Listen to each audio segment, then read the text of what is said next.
Hi everyone, welcome back to my channel. My name's Erica. We are on day number 10 of our 2026 Clean With Me series.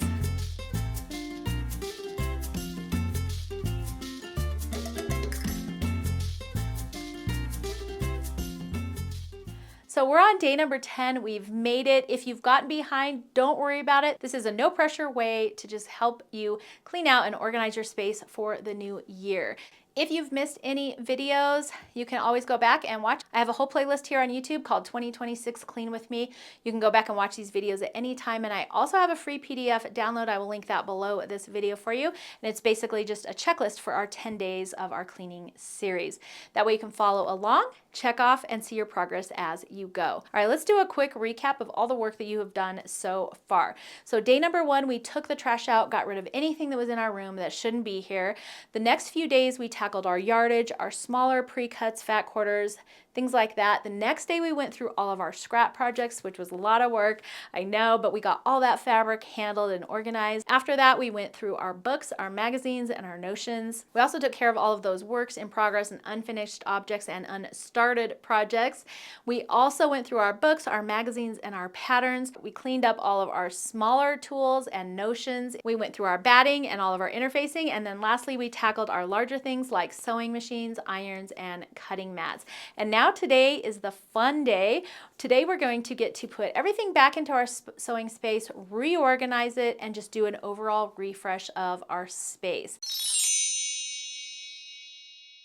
I'm calling today our reset and rest day. So today is the day that we're going to bring all of the things that we set aside that we for sure want to keep back into our sewing space.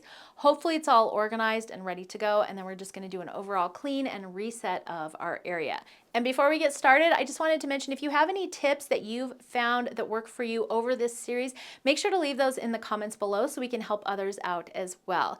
All right, let's talk about our sewing space. So if you've been putting things aside to keep and your space is semi-emptied out now and you're ready to reset it, let's go ahead and figure out where you want to organize them, add those things back into your space.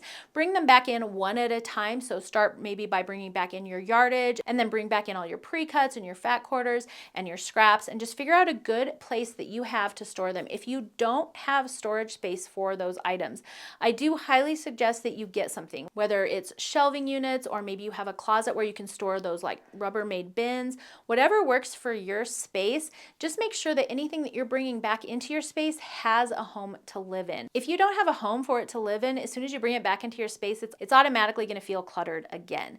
So make sure that whatever you've decided to keep, you have a place to put it. Everything needs a home, and ideally it's something that you can see easily, you can get to easily to use, and then you can also put it away easily as well. So just keep that motto in mind as you're bringing those things back into your sewing space. So get everything brought back in here, put it away where it needs to get put away. Once you're done with that, we're going to just do an overall cleanup of our space at this point. If you're anything like me, there's probably little scraps of things on your floor. So we're just going to do an overall clean off, wipe down any of your flat surfaces, clean, mop, or vacuum your flooring, depending on what kind of flooring you have. If you have little rugs in there, take them outside and shake them out, or maybe wash them and get those all cleaned up so that your whole space has a nice refreshed feel. The last thing we're going to do is just add a few decorations into your space. So anything that's going to inspire and encourage you this season. So that might be pictures of family, or I have a lot of little mini quilts hanging on my wall. I mentioned in a previous day, like my little button jars. I have some vintage sewing machines in here.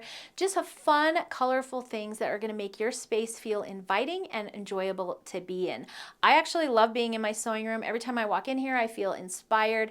It's cute, it's colorful, and there's just a lot of fun things for me to look at and gain inspiration from, even when I'm just hanging out in my sewing room working. And just use your space for you. If you don't have a whole lot of space to put things on walls, that's okay. Maybe add just like a little picture of your family, or maybe a little vase of flowers, or maybe a candle, or something that's just gonna make you feel cozy and happy to be in your space. And then lastly, don't forget to take an after picture of your space, because it probably was a little crazy when we started. It probably got worse there towards the middle, and then now at the end, hopefully it's nice and cleared out and organized, functional, and hopefully a beautiful space that you enjoy being in. And then to help keep your space feeling fresh and clean throughout the year, remember my motto from day number 1, don't put it down, put it away. So if you are done with a project, clean up your space, put away all the tools that you used for that project, get your scraps sorted and put away. That way your space is nice and clean and ready to use for the next time you come in to enjoy it. That's it for our 2026 Clean With Me series here on YouTube. I hope you've enjoyed it.